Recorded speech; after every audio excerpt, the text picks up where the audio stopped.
Welcome back, guys. Today we have a Kubota MX 5800. Actually, all the MX and all the Kubota is the same. So today I'm going to show you how to clear the codes on the tractor. If you have to clear one code on the tractor, they will charge you $300.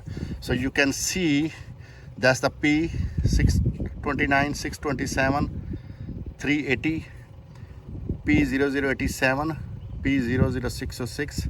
So that's we have a 4 codes. So I'm going to show you how to clear these codes. So we are going to use these 2 buttons.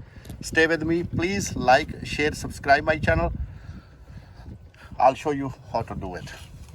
So make sure the first thing is the switch is off. Okay, so before you will turn the switch on, make sure press these 2 buttons together.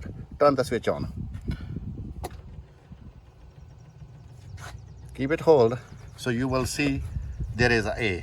And now press this button, bring it to number B. I'll show you press.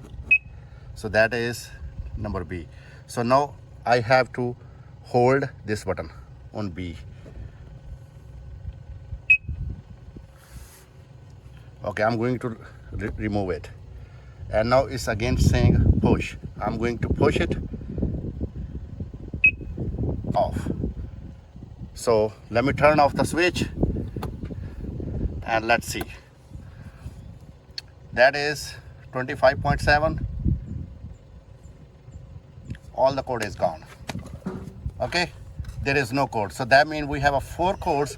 So that was $1,200. They're asking to kill all the codes, but we already removed all the codes. You can see the switch is on and there is no code is showing. Please like, share and subscribe my channel. Thank you very much for watching.